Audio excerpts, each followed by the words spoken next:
Convido você a abrir a sua Bíblia em João, Evangelho de João, capítulo 6. Nós vamos ler o verso 38. O tema da mensagem de hoje, a gente já vai estar projetando aí, é uma razão para viver. Louvado seja Deus.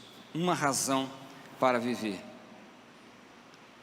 Eu creio que todos nós não estamos aqui por acaso. Parece clichê, né, falar isso, mas nós não fomos colocados aqui neste mundo por acaso. Não foi uma gravidez indesejada. Deus te colocou aqui com um propósito. Enquanto você não descobre o seu propósito, muitas das vezes você fica penando. A sua vida é pesada, a sua vida é triste. Então, eu quero que em nome de Jesus, o Espírito Santo do Senhor venha te revelar qual é a razão de você viver. Amém? Quem achou, diz amém. Glória a Deus. Está aqui o versículo, quem quiser ler, diz o seguinte: pois desci do céu, não para fazer a minha vontade, mas para fazer a vontade daquele que me enviou. Amém? Vamos orar. Feche teus olhos. Querido Deus, essa é a tua palavra, e eu peço, Senhor, que o Senhor não venha falar somente aos ouvidos dos irmãos que aqui está, daqueles que estão nas suas casas, mas que o Senhor venha falar à mente e ao coração. Pai, eu acredito piamente, Senhor Deus, não somente no meu acreditar, mas de acordo com o que está na tua palavra, que o Senhor tem um motivo, uma razão por nos ter colocado aqui nessa terra, e só o Senhor, Pai, é quem pode nos revelar este motivo.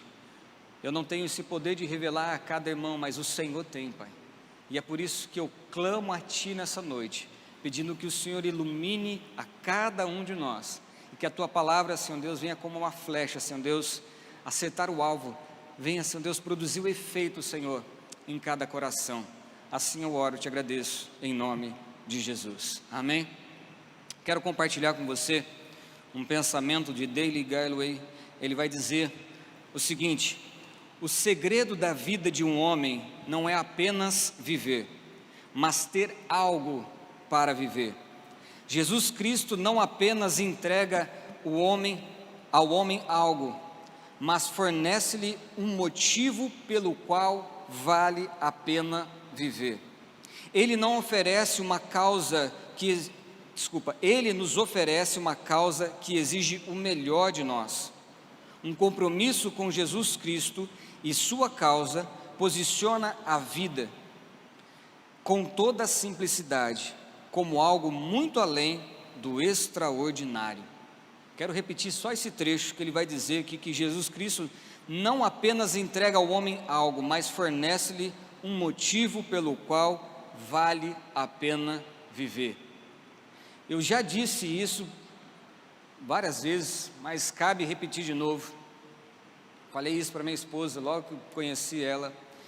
Eu sempre disse que, eu sempre acreditei, eu pensava o seguinte: depois que eu conheci a Cristo, eu pensei assim: se o Senhor me colocou aqui neste mundo só para nascer, crescer, estudar, trabalhar, casar, ter filhos, envelhecer e morrer, se o Senhor me colocou só para cumprir com esse ciclo, eu falava isso, que eu ia ser uma pessoa mais infeliz deste mundo, porque eu sempre acreditei que o Senhor, Ele tem um propósito para cada um de nós, e mesmo eu sendo neófito na fé, sendo novo na fé, eu pedia: Senhor, mostra qual é a Tua vontade que o Senhor tem para a minha vida. Eu lembro quando nos primeiros anos da minha conversão, que eu acordava de madrugada para orar, eu me ajoelhava e chorava aos pés do Senhor: Senhor, cumpra em mim a Tua vontade, nem que eu tenha que morrer para cumprir a Tua vontade, mas que seja feita conforme o Teu querer, porque eu acredito, Senhor, piamente que o Senhor me colocou aqui, e o Senhor colocou cada um de nós com um propósito, que cabe a nós a construirmos, a realizarmos. E eu sempre desejei ardentemente, de todo o meu coração, que o Senhor cumprisse isso na minha vida. Tem pessoas que são infelizes porque acham que falta algo para ela. Ela acha que, se eu for casado, eu vou ser mais feliz. Se eu tiver filhos, eu serei mais feliz. Se eu tiver aquela casa própria, eu serei feliz. Se eu tiver aquele carro do ano, eu serei feliz. Mas tem muitas pessoas que têm tudo isso que eu citei, e elas são infelizes. Quando uma pessoa conhece a Cristo verdadeiramente, a sua visão de mundo, ela é transformada. Coisas assim que nem filósofos não conseguem explicar. Isso porque o que Deus revela para nós é algo sobrenatural, algo que a mente do homem não consegue assimilar, algo que a ciência não consegue calcular. Por isso que as coisas de Deus são espirituais e só se discernem espiritualmente. E Deus, Ele revela algo muito maior do que a nossa natureza humana possa buscar e tentar alcançar, realizar como um sucesso aqui na terra. Deus, Ele vai revelando algo muito maior e algo muito mais maravilhoso do que a gente pode imaginar. E o nosso Mestre, o nosso Senhor Jesus Cristo, Ele revela para nós, como nós lemos no versículo, que o propósito não só de Jesus, mas nosso também, é fazer a vontade do Pai. E a vontade do Pai, quando eu falo isso é muito amplo, sim ou não? É algo muito amplo. O propósito da sua vida é fazer a vontade do Pai, mas Deus, Ele revela qual é a vontade do Pai individualmente. Estão me entendendo? Não olha para eles não, olha para mim. Deus revela a vontade do Pai para mim e para você. Ele te colocou aqui com um propósito, Ele quer que você cumpra com esse propósito, e é isso que nós temos que buscar. Para que a gente possa entender qual que é a vontade do Pai, a gente vai ter que ter alguns passos aqui, que é, primeiro, nós temos que ter uma comunhão sincera com Deus. Para que você conheça qual é a vontade do Pai para você, você tem que ter uma comunhão sincera, é sem fingimento, é sem máscara, é sem, não é só ir na igreja, é ter um relacionamento com Ele, é de conversar diariamente com Ele. Segundo, nós temos que ter uma vida de santidade. Irmãos, uma vida de santidade é uma vida separada para Deus. Uma vida de santidade é quando você não quer ter uma vida que não quer aceitar um pecado na sua vida. Você não comete um pecado proposital. Uma vida de santidade. Se você não tiver uma vida de santidade, Deus não vai entregar algo para você, não vai falar para você fazer algo para Ele, porque sem santidade ninguém verá o Senhor. Amém? Isso é básico. Terceiro ponto é estar disponível. Estar disponível, que eu falo, é se colocar à disposição. Porque tem muita gente, escuta o que eu estou falando, isso é muito sério. Tem muita gente que tem uma vida, uma comunhão sincera com Deus. Tem muita gente que tem uma vida de santidade. Tem gente que não falta no culto, é fiel nos dízimos, nas ofertas, é ótimo. Mas não se coloca à disposição para que o Senhor possa usar. Quando Deus faz alguns convites, a pessoa fala assim: não, agora não, espera mais um pouco. Eu não estou preparado ainda. Não, essa visão não é, isso aí não é de Deus, isso não é para mim. E muitas das vezes a gente está falando não para o Senhor. Então isso aqui é necessário, se colocar à disposição para cumprir a vontade de Deus. E em quarto lugar, não por último, nem digo assim, não é menos importante, isso é super importante, que é ser cheio do Espírito Santo de Deus. Somente quando nós somos cheios do Espírito Santo, a palavra vai dizer que o Espírito Santo é aquele que conhece a mente do Senhor. E quando ele conhece a mente do Senhor, ele vem até nós e revela qual é a vontade de Deus. Se eu não tenho o Espírito Santo, eu não consigo fazer nada acontecer, porque a palavra de Deus diz, Jesus diz que sem mim nada podeis fazer, amém?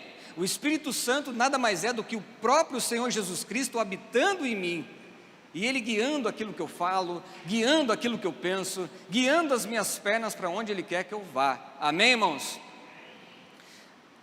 Ser cheio do Espírito Santo, nós podemos ver que é um pré-requisito para cumprir com a vontade de Deus em nossas vidas. Veja comigo aqui em Atos capítulo 6, que diz o seguinte: naqueles dias, aumentando o número dos discípulos, houve murmuração dos helenistas contra os hebreus, porque as viúvas deles estavam sendo esquecidas na distribuição diária. Então os 12 convocaram a comunidade dos discípulos e disseram: não é correto que nós abandonemos a palavra de Deus para servir as mesas. Por isso, irmãos, escolham entre vocês 7 homens de boa reputação, cheios do Espírito Santo e de sabedoria, para os encarregarmos desse serviço. Eu não vou falar que foi o primeiro ponto que eles colocaram aqui, porque o primeiro ponto foi o ter boa reputação. Boa reputação é ter bom testemunho. Em outras palavras, você ser uma pessoa de caráter. Ele fala o seguinte: o que estava acontecendo naquela época? Tinha 2 grupos de crentes. Aqueles crentes que se converteram do judaísmo, né, aqueles hebreus que se converteram ao cristianismo, que eram judeus que se converteram ao cristianismo, e tinha os helenistas, aqueles que eram de fala hebraica, de fala grega, eles falavam grego, eles tinham a cultura grega e se converteram ao cristianismo. Na distribuição das cestas que eles distribuíam para ajudar as pessoas, eles estavam priorizando os judeus, porque a maioria que fazia parte da igreja de Cristo eram ex-judeus que se converteram ao cristianismo. Então eles priorizavam a classe judaica e estavam esquecendo os outros, se sobrar a gente dá para aqueles que são os gregos. Estão me entendendo?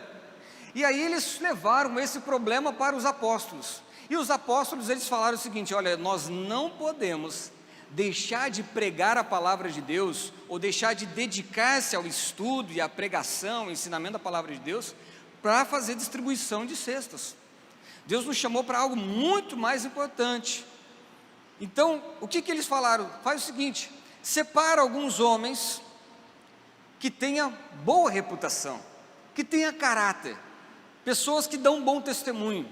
Pessoas que dão bom testemunho são pessoas que não precisam te bloquear no Facebook ou no Instagram para que você não possa, né, que o pastor não possa ver as suas publicações. Bom testemunho é aqueles que, você não tem preocupação nenhuma de alguém chegar na sua porta, bater lá e te visitar. Você não tem preocupação nenhuma, você é o mesmo na igreja, na sua casa, no trabalho. Você é o mesmo. É boa reputação. As pessoas olham para você e sabem, mas só boa reputação não é o suficiente, porque tem muita gente que tem boa reputação e não é crente. Tem gente que nem é crente, mas tem melhor reputação do que muitos crentes. É triste dizer isso, mas é a verdade. Mas agora o que eu quero me centrar agora é o que ele vai falar aqui, que é necessário ser cheios do Espírito Santo. Lá em Romanos 8:9 a gente vai ver que todos aqueles que se convertem recebem o Espírito de Cristo, mas não significa que você é cheio do Espírito Santo. Então, quando você entregou a sua vida para Jesus, você recebeu o Espírito Santo em você. Mas quando você se consagra a Deus, quando você busca o Senhor com aquela, com toda a sua dedicação, quando você deseja conhecer a Deus realmente, o Senhor, Ele vai compartilhando cada vez mais o teu espírito, ao ponto que Ele te enche com o Espírito Santo de Deus. E a gente vai ver aqui que para receber esse Espírito Santo de Deus, isso não está vinculado a um lugar. Para que você seja cheio do Espírito Santo de Deus, não é só lá em Jerusalém. A gente vai ver que Cornélio recebeu lá em Cesareia. A gente vai ver que não é na igreja. Para você ser cheio do Espírito Santo, basta você desejar, buscar, e o Senhor se revelará a cada um de nós, derramando uma porção do teu Espírito Santo. Amém? Quem está entendendo aí diz amém. Glórias a Deus. Para você ser cheio do Espírito Santo, você não precisa ser pastor, você não precisa ser um missionário, você não precisa estudar teologia. Então tira todas essas, esse pragmatismo, todas essas coisas que a gente vai inventando. Não, qualquer um de nós podemos ser cheios do Espírito Santo, quando buscamos a Deus com toda a nossa dedicação, seriedade, com todo zelo. Aí o Senhor, ele vê que o quanto você está buscando, ele fala assim: então eu quero derramar sobre esse, o Espírito Santo de Deus. Isso é a promessa de Deus. Veja aqui em Atos capítulo 2, versículo 16 e 18, ele diz o seguinte: mas o que está acontecendo é o que foi dito por meio do profeta Joel, e acontecerá nos últimos dias, diz Deus, diz o Senhor, que derramarei o meu Espírito sobre toda a carne. Os filhos e as filhas de vocês profetizarão, os seus jovens terão visões, e os seus velhos sonharão. Até sobre os meus servos e sobre as minhas servas derramarei o meu Espírito naqueles dias, e profetizarão. Amém? O Senhor deu uma promessa, e é o Senhor quem deseja nos encher com o teu Espírito Santo. Isso é viver uma vida abundante. Isso é viver na plenitude de Deus, que é algo maravilhoso, é o extraordinário que Deus quer fazer na minha vida e na sua vida. E desses diáconos que eu li lá, que eles pediram para separar, eles vão destacar Estevão. Veja aqui no versículo 5, que ele vai dizer o seguinte: o parecer, qual que é esse parecer? É quando os apóstolos falam: separa para mim homens de boa reputação, cheios do Espírito Santo. Olha o que eles vão falar: o parecer agradou a todos, então elegeram quem? Estevão, homem cheio de fé e do Espírito Santo, Filípio, Prócopo, Nicanor, Timão, Pumba, Pumba não, estou confundindo com o Rei Leão, Timão e Pumba, não, Timão, Pármenas e Nicolau, prosélito da Antioquia. Olha só que interessante que o destaque que eles dão desses 7 homens é para quem? Estevão. Eles vão falar, então elegeram Estevão, homem cheio do Espírito, de fé e do Espírito Santo. No versículo 8 vai dizer o seguinte: Estevão, cheio de graça e de poder, fazia prodígios e grandes sinais entre o povo. Notem que Estevão não era pastor, Estevão não era um dos apóstolos, Estevão não tinha um púlpito para pregar. Resumindo, Estevão era um homem comum, como eu e você, mas ele era cheio de fé e cheio do Espírito Santo. O que faz Estevão se destacar dos demais é que ele era cheio do Espírito Santo. O que eles eram? Eles eram homens como eu e você, que Deus dá oportunidade para servir no ministério, seja no ministério de louvor, tocando ou cantando, seja na recepção ali, abrindo a porta, recebendo os irmãos com amor e com alegria, seja aqui na mídia, compartilhando, transmitindo, projetando, seja com as crianças, seja com os casais, seja na decoração, são várias áreas. A gente sempre está fazendo convite: olha, vem servir, tem esse ministério, tem esse, tem o outro. Deus, ele está proporcionando isso, e Deus proporcionou a esses 7 também a oportunidade de servir, distribuindo, ministério de compaixão, distribuindo alimento para os necessitados. Mas o que faz esse irmão se destacar? É ser cheio do Espírito Santo. Olha quais são os frutos quando uma pessoa é cheia do Espírito Santo. No versículo 7, a gente não vai ler o versículo, você pode ler depois na sua casa, mas alguns pontos só. A palavra vai dizer que a palavra de Deus, ela é pregada, a igreja cresce extraordinariamente, o evangelho alcançou as classes de alta sociedade. Normalmente a igreja, ela primeiro alcança, a classe média, classe média baixa. A classe alta é mais difícil. Ele falou assim que o poder de Deus era tão grande. Estevão e os demais estavam cheios do Espírito Santo. Todas as classes, inclusive dos sacerdotes, estavam sendo alcançados. E até a assistência divina estava ali o tempo todo. Deus provisionava o que necessitava, aquilo que precisava era milagre, Deus fazia. Por quê? Porque o Espírito Santo de Deus estava agindo no meio do povo. Deus, Ele coloca o Espírito Santo à nossa disposição, e Ele não quer, e eu lembro que quando foi para vir para Macapá, a minha oração e da minha esposa era: Senhor, nós não desejamos ir lá abrir mais uma igreja, nós queremos, ó Pai, que esta igreja cumpra com um papel de acordo com as Escrituras, e nós não conseguimos fazer isso só com a nossa vontade, nós precisamos da Tua direção, nós precisamos do Teu agir. Eu não estou de maneira alguma aqui querendo falar que a igreja Nazareno Macapá é melhor do que os outros, não, pelo amor de Deus, mas há esse desejo ardente no nosso coração, de que essa igreja cumpra com o propósito na qual o Senhor colocou ela para existir aqui em Macapá.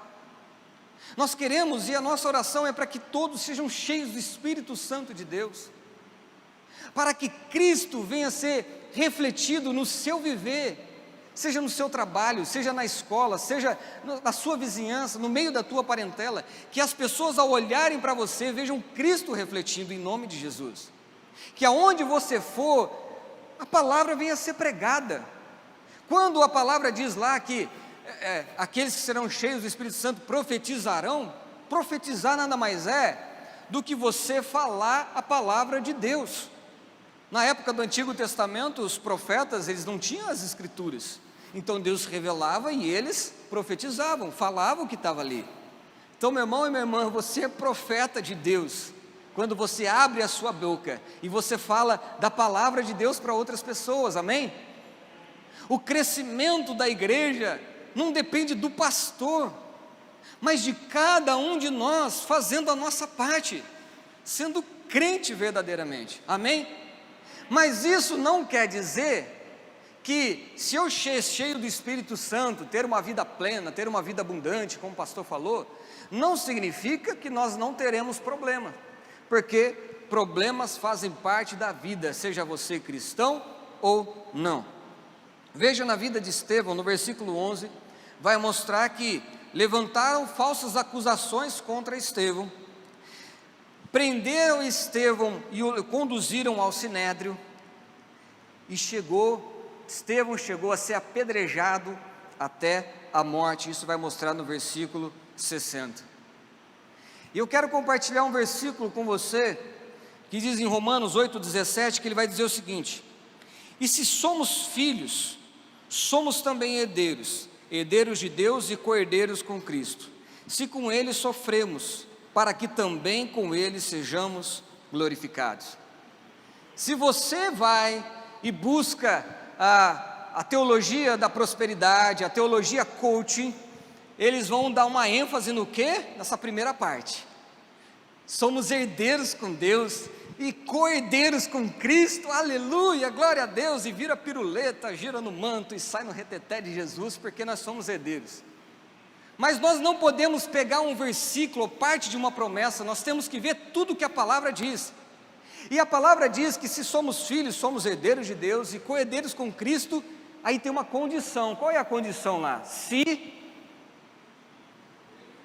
com Ele sofremos, se eu estou disposto a sofrer com Ele, se eu estou disposto a morrer por Ele, porque a palavra diz que adianta você ganhar o mundo inteiro e perder a sua alma? A palavra vai dizer que se você, aqueles que procuram ganhar a sua vida, perdê-la-á, mas aqueles que perderem por amor a Cristo, salva-la-á, amém, irmãos? Se de fato nós estivermos dispostos a sofrermos por Cristo, sabe, dispostos a abrir mão do nosso conforto, coisas na igreja que precisa ser feito, não é para a igreja, é para o reino de Deus, são vários ministérios. Se nós não abrirmos mão daquilo que, sabe, se nós não estivermos dispostos a abrir mão, não estou falando só eu citei 2 ofertas, mas não estou falando de dinheiro, estou falando de servir a Deus, é tirar um tempo do seu lazer, é tirar um tempo, sabe, daquilo que é prazeroso para você servir a Deus. Nestes Nessa sexta-feira a gente já vai começar o treinamento com a liderança dos grupos de comunhão, que Deus nos concedeu essa visão para melhorar o nosso discipulado, e nós vamos trabalhar com grupo de comunhão, como se fosse célula.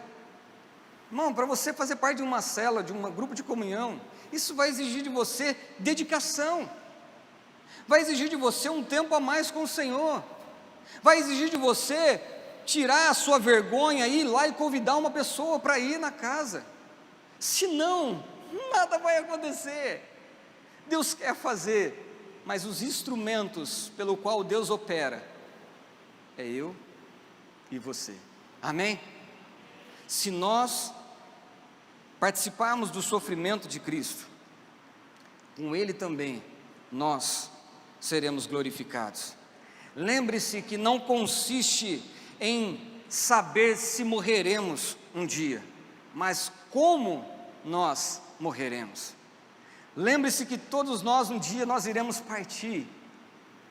Não adianta nada a gente viver muitos anos nessa terra, não adianta nada a gente conseguir a nossa casa própria, nosso carro do ano, de ver os nossos filhos formados, se nós não cumprimos com o chamado e o propósito de Deus para as nossas vidas.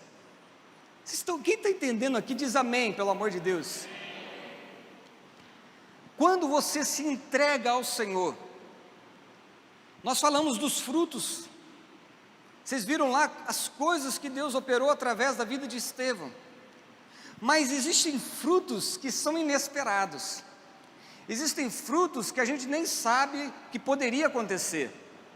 Quando Estevão estava servindo a Deus e começou a se destacar, por causa da palavra de Deus, a perseguição vem, e isso, a palavra de Deus diz que todos aqueles que servirem a Deus, todos serão perseguidos.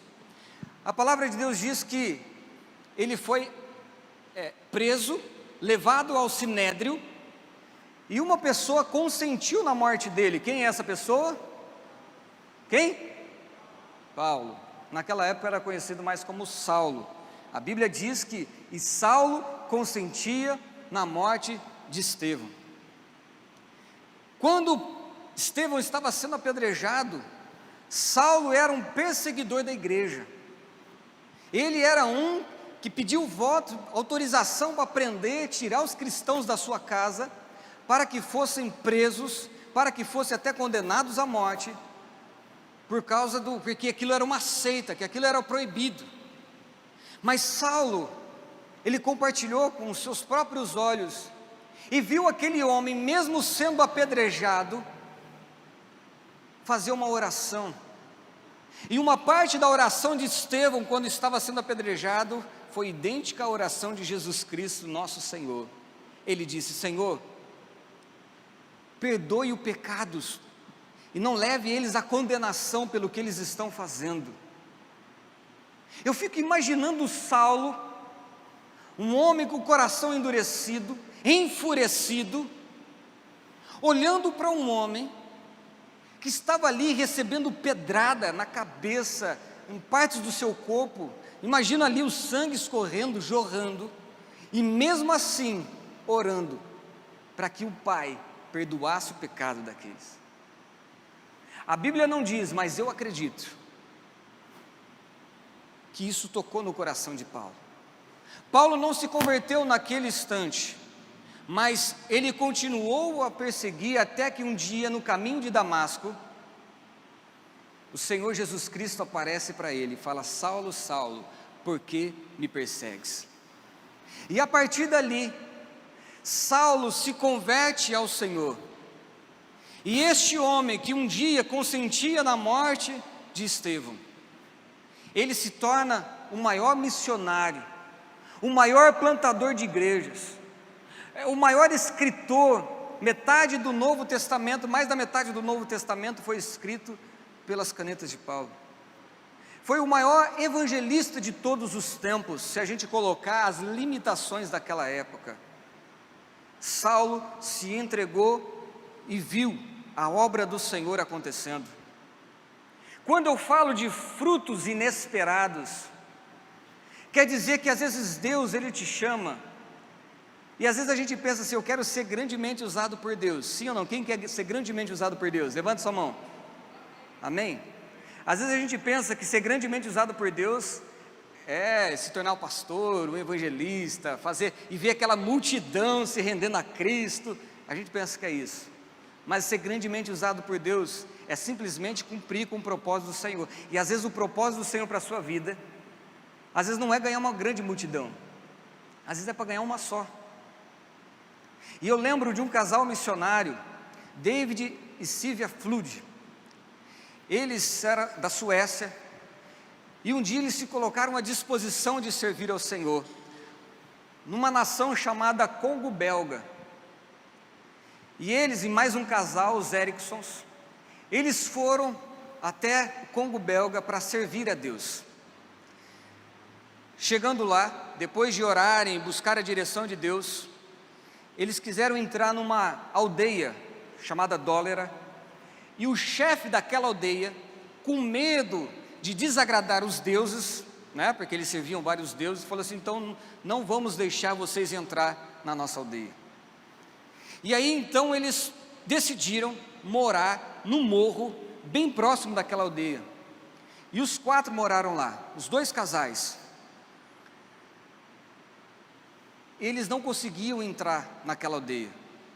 O chefe só autorizou que um menino vendesse pão para eles uma vez ao dia.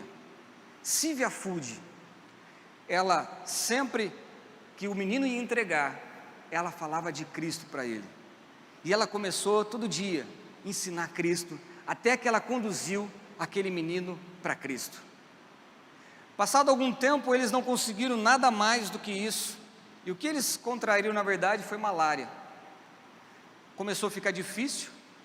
O casal que estavam junto com eles, os Ericksons, foram embora, desistiram. E ficou só esse casal. Para ajudar, Sylvia Food engravida. Mas ela estava tão debilitada devido à malária e à falta de tratamento. No dia do parto, o chefe da aldeia autoriza uma parteira para fazer o parto. A criança nasce, mas infelizmente Sylvia Food não aguentou e ela veio a falecer, com 27 anos de idade. Eles deixaram os países deles, eles se entregaram na mão do Senhor, e ali, na porta ali da onde eles achavam que fariam grandes coisas ao Senhor, eles nem conseguiram entrar, e ela ainda faleceu. David fica decepcionado, ele pega o bebê recém-nascido, vai para os Estados Unidos, entrega aquela criança para um casal de missionários e fala, eu não tenho condições mais, não tenho condição de criar essa criança, Deus destruiu a minha vida, e ele se afastou dos caminhos do Senhor.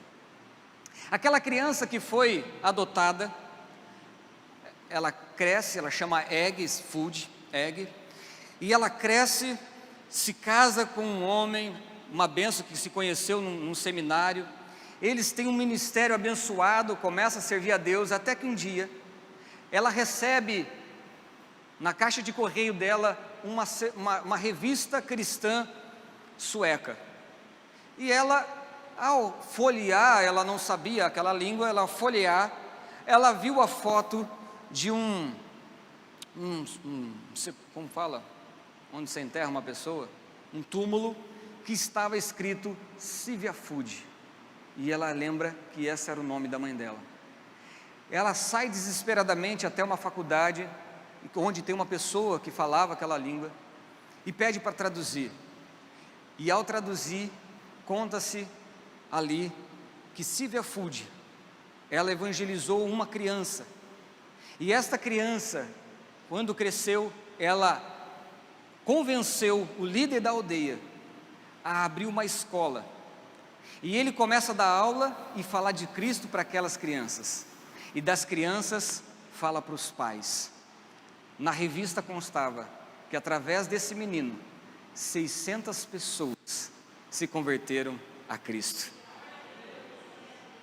Sylvia Food, ela estava já, a Egg, né, a filha, estava emocionada com tudo aquilo, muito alegre com tudo aquilo.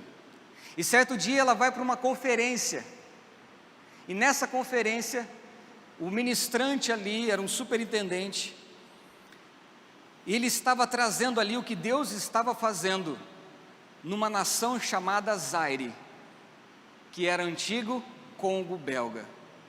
E este homem foi responsável assim, através dele, né, tinha mais de 110 mil convertidos ao cristianismo. Quando acaba aquela conferência, a Eg vai até aquele homem e fala com ele: você já ouviu falar de Sylvia Food? Ele fala: claro que já, foi ela que me evangelizou, eu era uma criança que levava o pão para ela. Esse jovem, essa criança que ela evangelizou, não só ganhou aqueles 600 pessoas que estavam na revista, mas foi grandemente usado por Deus para ganhar mais de milhares de pessoas para Cristo. E às vezes a gente olha para a vida de Sylvia Food e fala: o que ela fez? Não fez nada.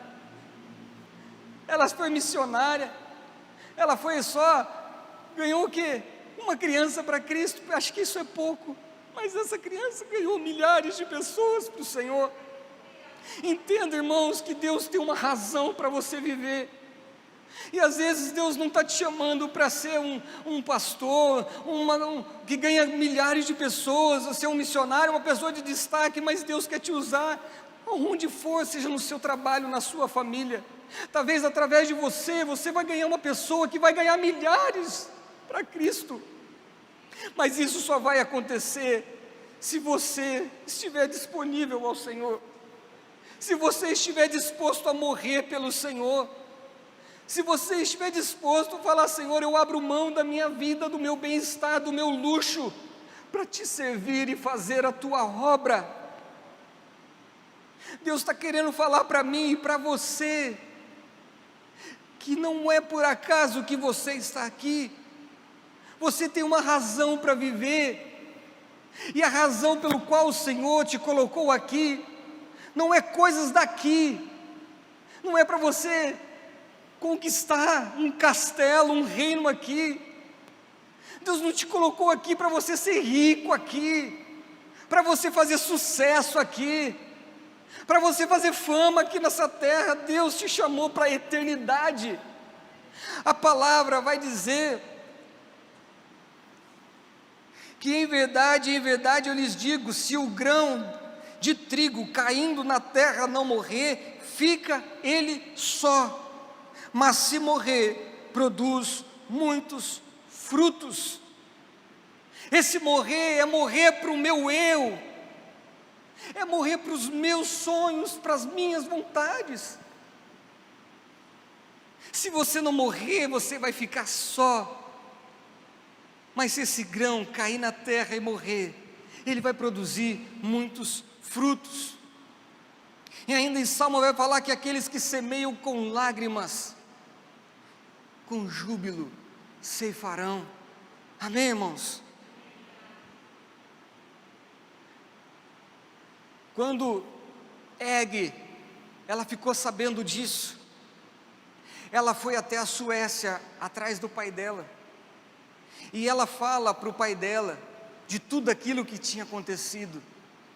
O pai dela já estava até no vício da bebida, mas quando ele ouve tudo aquilo que Deus tinha feito, através do trabalho dele e da esposa dele, ele vê que nada foi à toa, e servir a Deus, irmãos, não é em vão, por mais bobo que seja, por mais simples que seja. Você acha que você não pode fazer diferença? É Deus quem faz através de você. Simplesmente coloque-se à disposição e você verá grandes coisas que o Senhor fará em nome de Jesus. Sylvia Food, ela foi atrás, Eg foi atrás, foi lá conhecer o Congo belga, a nação de Zaire, e quando chegou lá, ela foi aplaudida, porque todos sabiam que era filha de Sylvia Food. Parece coincidência, mas quando Estevão estava sendo apedrejado, a palavra sempre diz, em Apocalipse, por exemplo, você vai ver que quando fala de Jesus, ele está o quê? Ele está assentado à direita de Deus Pai. Mas neste momento, quando Estevão estava sendo apedrejado. A palavra vai dizer em Atos 7,56, diz: então disse, Estevão viu isso quando ele estava sendo apedrejado, ele diz: eis que vejo os céus abertos, e o Filho do Homem em pé, à direita de Deus. É como se Jesus estava sentado ao seu trono, mas quando ele estava vendo aquele ato sacrificial de Estevão, é como se Jesus se colocasse de pé, aprovando aquela atitude. É como se fosse, sabe, eu aceito o seu sacrifício. Você não está morrendo em vão, você não está perdendo em vão, você não está abrindo mão por algo em vão, você está fazendo isso para a obra de Deus. Eu quero concluir esta mensagem. Como vivemos é muito mais importante do que o tempo que a gente vive nessa terra. Às vezes a gente fica tão preocupado com a nossa saúde, às vezes a gente fica tão preocupado com aquilo que a gente vai alcançar e conquistar nessa terra, às vezes a gente fica tão preocupado com quantos anos eu vou viver aqui nessa terra, mas Deus está preocupado em como você está vivendo. O que Ele quer de você é o seu coração, é a sua obediência, e Ele vai te usar de maneira grandiosa, porque Ele, que é soberano, que é conhecedor de todas as coisas, Ele é bom, e a vontade dEle para mim e para a sua vida é boa, perfeita e agradável. Você só vai experimentar isso quando de fato se entregar totalmente a Deus. Enquanto você se entregar parcialmente a Deus, você nunca vai ser cheio do Espírito Santo. Quando você se entrega parcialmente a Deus, você nunca vai ser cheio ou vai ter uma vida de santidade. Se coloque à disposição do Senhor. Eu convido você a se colocar de pé nesta hora.